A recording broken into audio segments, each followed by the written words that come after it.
Au IVe siècle, Paris devient la capitale chrétienne du royaume des Francs avec l'arrivée de Clovis.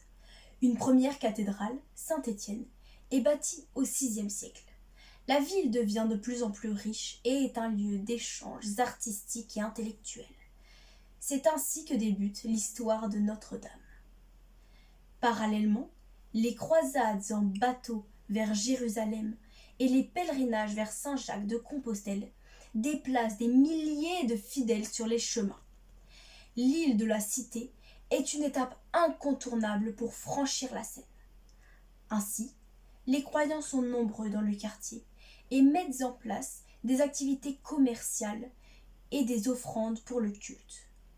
Dans ce contraste, Maurice de Sully, qui est alors évêque de Paris, entreprend la construction d'une nouvelle et vaste cathédrale pour accueillir les fidèles.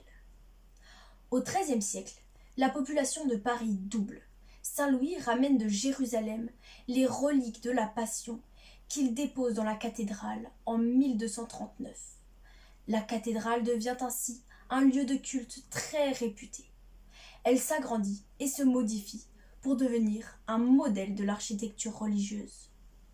Durant la Renaissance, les goûts évoluent et la cathédrale attire moins de foule. Au XVIIe siècle, par le vœu de Louis XIII, le royaume se place sous la protection de Notre-Dame de Paris. De grands aménagements ont lieu au XVIIIe siècle. Mais malmenée par les intempéries et la Révolution, la cathédrale menace de s'effondrer au XIXe siècle.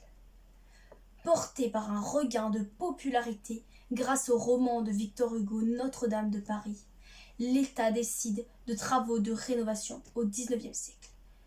Classée au patrimoine mondial de l'UNESCO désormais, la cathédrale est un haut lieu de culte chrétien et c'est le monument le plus visité de France.